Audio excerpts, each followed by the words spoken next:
आला हजरत क्या सिखाते हैं? हश्र तक डालेंगे हम पैदाइशे मौला की धूम, मिसले फारस नजद के किले गिराते जाएंगे। हुआ क्या था?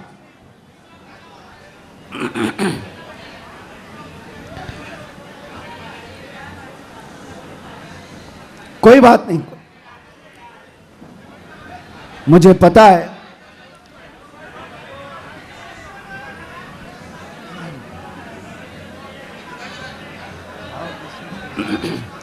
क्राउड ज्यादा है, जगह कम है। तवज्जो, आप तवज्जो रख रहे? हाँ, जो लोग खड़े हैं वो खड़े रहने दें, जो बैठे हैं वो बैठे रहने दें। इतना अपने जहन में, अपने तस्वुर में सजा करके चलें कि मुस्तफ़ा करीम सल्लल्लाहु ताला अलैहि वसल्लम जिसे जहां चाहे वहां बिठाएंगे और जिसे जहां चाहे वहां खड़ा करेंगे। लब्बैक या रसूल अल्लाह, लब्बैक या रसूल अल्लाह, लब्बैक या रसूल अल्लाह, लब्बैक या रसूल अल्लाह। हुआ क्या था? जिस दिन हुजूर पाक की विलादत हुई थी उस दिन बहुत सारे हालात पूरी दुनिया के बदले हुए थे। एक मुल्क शाम की नदी है वो सूख गई और एक सूखी हुई उसमें पानी जारी हो गया बरसों से। और ईरान का आतिश कदा जो 1000 साल से आग जल रही थी, जिसकी पूजा की जाती थी, अचानक वो आग बुझ गई। ये सब जो अजीब व गरीब जो मामलात हुए थे, उन अजीब व गरीब मामलात में एक और काम मैं आपको बता रहा हूं, बस आपकी हमामी रही तो मैं गुफ्तगू खत्म कर देता हूं। एक बहुत अजीब व गरीब काम जो हुआ था, 12 रबीउल अव्वल की सुबह है और मदाइन में, इराक का एक शहर है, उस वक्त का जो बादशाह था किसरा, उसका बहुत बड़ा महल था, बहुत बड़ा, इतना बड़ा महल कि उसकी हिफाजत के लिए 1 लाख फौजी खड़े रहते थे। 1 लाख फौजी उस किले की हिफाजत के लिए खड़े रहते, तो आप अंदाजा करो कितना बड़ा होगा। और उनका चैलेंज ये था, इस किले को कोई गिरा नहीं सकता, कुछ हो नहीं सकता। लेकिन 12 रबीउल अव्वल को अचानक उस किले के अंदर जलजला आया और ऐसा जलजला कि वो दीवार शक हो गई, फट गई। आज भी वो किला इराक में मौजूद है और फटी हुई दीवार के साथ उस दीवार के अंदर से एक आदमी गुजर भी सकता है। अब आप सोचो 2000 साल पुराना किला आज भी है तो उस वक्त कितना मजबूत रहा होगा।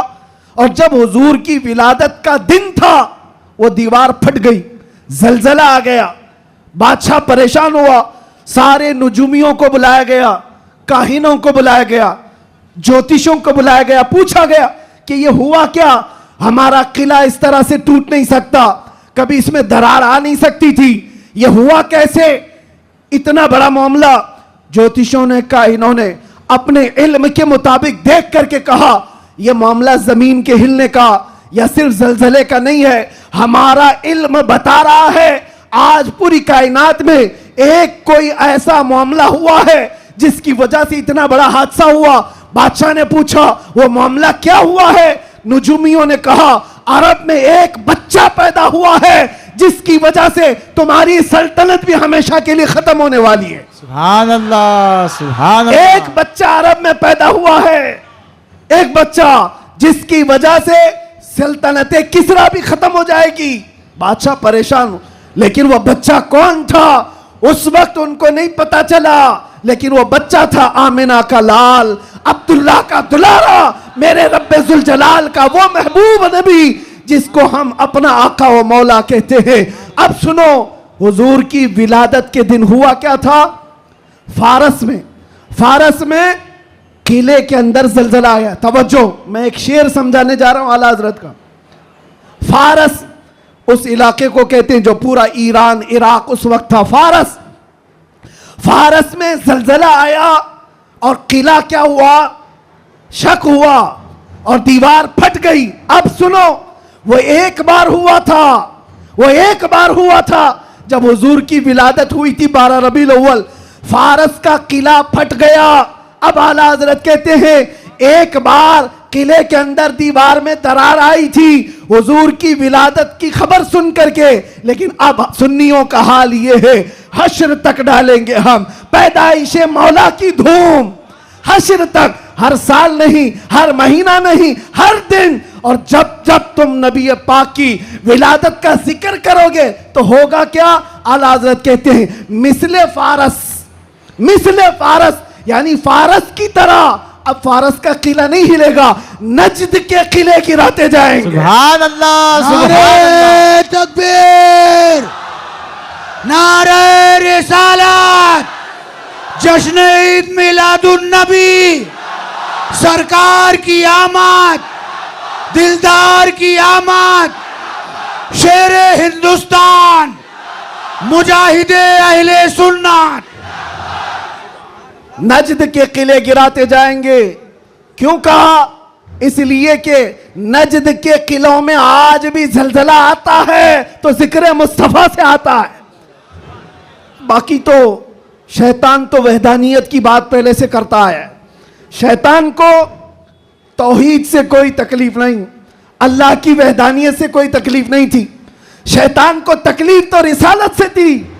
और आज भी याद रखो, महबूबे खुदा, दो आलम के ताजदार, नबी आखिरुज़्ज़मा के जिक्र से अगर किसी को तकलीफ है तो सिर्फ शैतान का बच्चा हो सकता है, वो शैतान की ज़ुर्रियत हो सकती है। इसलिए कि शैतान को रिसालत से तकलीफ थी, उलूहियत से नहीं। और इसीलिए शायर ने कहा, निसार तेरी चहल पहल पर हजारों ईदे रबीउल अव्वल, सिवाय इबलीस के जहां में सभी तो खुशियां मना रहे हैं। सुभान अल्लाह, सुभान अल्लाह।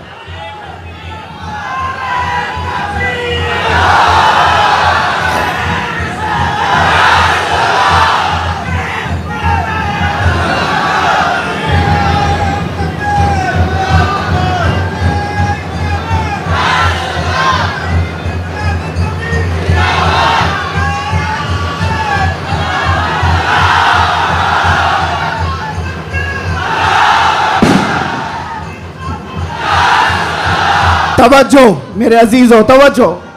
सब जगह हमारी खुशियां हो रही हैं, आप टेंशन ना लो।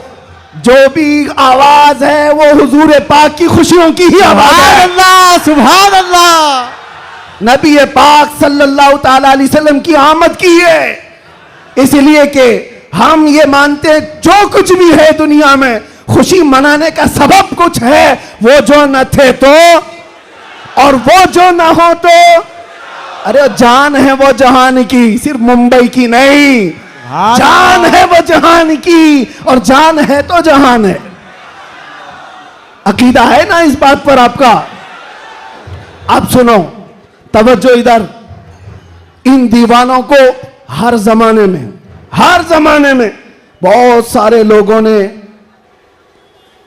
मूव करने की कोशिश किया, टर्न करने की कोशिश किया, लेकिन जिसको हो दर्द का मजा नाजे दवा उठाए क्यों? सुभान अल्लाह। एक बात, एक भी सर इस मजमे में बैठा हुआ अगर कोई गाने बाजे या कोई इंटरटेनमेंट के लिए तुम्हें बुलाए तो क्या हुजूर का जिक्र देखते देखते उस तरफ तवज्जो कर सकते हो? करोड़ों की दौलत एक तरफ, गुंबदे खजरा का हुस्न एक तरफ। सुभान अल्लाह। हमारी सुभान आंखों अल्लाह। में जो जमाले मुस्तफा है, हमने तो हुजूर पाक के अक्से जमील को देखा नहीं। अरे गुंबदे खजरा के जमाल पर हम अपनी आंखें कुर्बान करते हैं, सुभान अल्लाह। हम अपनी जानें कुर्बान करते हैं। इसलिए मैं आपसे क्या कह रहा हूं, इन दीवानों को हर जमाने में तूफानों ने, आंधियों ने और बहुत सारी चीजों ने अपनी तरफ माइल करने की अगरचे कोशिश की होगी, लेकिन इकबाल क्या कहता है सुनो। इकबाल ये कहता है, दिया जाने कभी यूरोप के कलीसाओं में तो कभी अफ्रीका के तपते हुए सहराओं में, आ गया ऐन लड़ाई में गर वक्त नमाज, किबला रूहों के जमीन बोस हुई कौम हिजाज। एक ही सब में खड़े हो गए महमूद अयास, ना कोई बंदा रहा ना कोई बंदा नवाज। सुभान अल्लाह, सुभान अल्लाह। आवाज उनको नहीं जा रही है।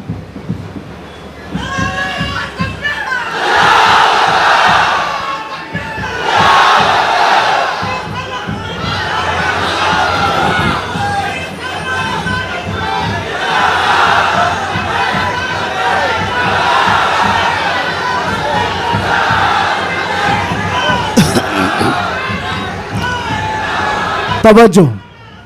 आवाज क्यों ऐसा कर रहे हैं?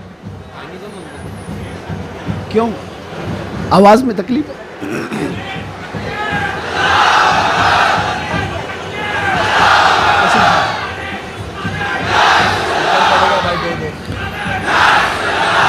बहरहाल पीछे आवाज आ रही है, तवज्जो।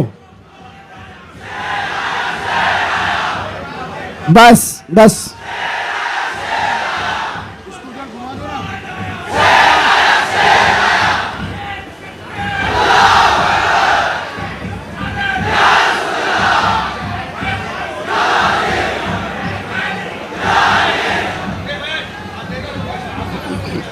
तवज्जो। कोई बात नहीं, कोई बात नहीं, आप हजरात इस तरफ तवज्जो रखें। हमारा मकसद हो गया है, महफिल में जो इतनी गर्मी आ गई, यही हमारा मकसद है। हाँ भाई, सब लोग नौजवानों के अंदर जो जज्बात मेरे मुस्तफ़ा के नाम से हैं, हम इसी की जिंदगी देखना चाहते हैं। किसी अहरे गहरे नत्थु खेरे के नाम पर यह हाथ भी नहीं उठेंगे और जुबान भी नहीं खुलेगी। जब भी खुलेगी मेरे मुस्तफ़ा के लिए खुलेगी। बतला दो गुस्ताख नबी को गैरत सुन्नी जिंदा है, उन पे मर मिटने का जज्बा कल भी था और अपना सब कुछ गुंबद खजरा कल भी था और मेरे नबी से मेरा रिश्ता कल भी था और बस हमारा मतमह नजर यही है। सुनने में तो ऐसा आ रहा है कि इनके स्पीकर फट गए, कोई बात नहीं, बहुत बहुत सारी चीजें अभी फटना बाकी है, कोई बात नहीं, ये हादसे होते रहते हैं, बहुत सारी चीजें। जिक्र मुस्तफ़ा सल्लल्लाहु ताला अलैहि वसल्लम के लिए आप हजरात इस 1500 साला जश्न ईद मिलादुन नबी के लिए पूरी तरह से तैयार रहेंगे, लेकिन कोई झगड़े फसादात के जरिए से नहीं। दुनिया जितना भी वरगलाए, आपको फितने और फसादात से नहीं, बल्कि हुजूर पाक सल्लल्लाहु ताला अलैहि वसल्लम के उन अजीम अखलाक से इस मिलादुन नबी को मना करके दिखाना है। इस मिलादुन नबी को कि आज 1400 साल गुजर जाने के बाद भी हमारे रिश्ते हुजूर से कैसे मजबूत हैं। बेशक बेशक, हमारे रिश्ते, हमारी डोर मदीने से कैसी बंधी हुई है, ये इस साल हमें दिखाना है। मेरे अजीजों, लोग टोपियां और दाढ़ियां उखाड़ने में रह गए, लेकिन वो बाल भी नहीं उखाड़ पाए। मैं कोई गाली नहीं दे रहा हूं, लेकिन बात ये कह रहा हूं, लोग टोपियां उतारने में और दाढ़ियां उखाड़ने में रह गए, लेकिन जो आशिक मुस्तफा है उसका बाल भी उखाड़ नहीं सके। और 1400 साल क्या 14,000 साल भी हो जाए, मेरे नबी पाक से जिसका रिश्ता है वो हर तूफान और हर आंधी में अपने नबी के नाम के साथ जिंदा रहता है। इसलिए कि उसका अकीदा ये है, आबरूए माजना में मुस्तफा अस, हर चे दरी दुनिया बादे मुस्तफा अस। हम सबकी इज्जत और आबरू मेरे मुस्तफा के नाम से है। हम सबकी इज्जत और आबरू हमारे नबी के नाम से है, और जो कुछ दुनिया में है वो मुस्तफा के बाद है। जो कुछ है दुनिया में वो नबी पाक के बाद है। और मुर्शिद गिरामी हुजूर ताजुश्शरिया रहमतुल्लाह तआला अलैह यूं फरमाते हैं, नबी से हो जो बेगाना उसे दिल से जुदा कर दे। ये रहेगा कि नहीं अकीदा? नबी से हो जो बेगाना उसे दिल से जुदा कर दें, पिदर मादर बिरादर जानो माल उन पर फिदा कर दें। पिदर मादर बिरादर जानो माल उन पर फिदा कर दें। ये मामलात की तरफ आपकी तवज्जो न जाए। अगर इसमें से एक माइक भी ना हो, मैं इंशाल्लाह सुबह तक खड़े होकर बयान कर सकता हूं। ये लफाजी नहीं कर रहा हूं, लफाजी नहीं कर रहा हूं। अल्हम्दुलिल्लाह किया है 6-6 घंटे तक खड़े होकर, इसलिए कि एनर्जी और ताकत काजू बादाम से नहीं आती, वो मदीने से आती है। ये नाज, ये अंदाज हमारे नहीं होते, झोली में अगर टुकड़े तुम्हारे नहीं होते, जब तक के मदीने से इशारे नहीं होते, रोशन मेरी किस्मत के सितारे नहीं होते।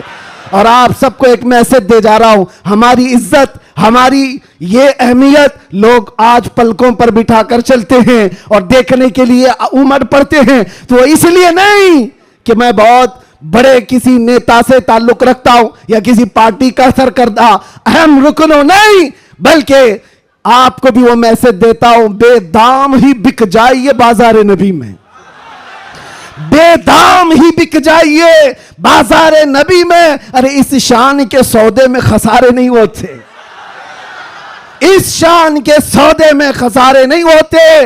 या रसूल अल्लाह, जब तक बिके न थे तो कोई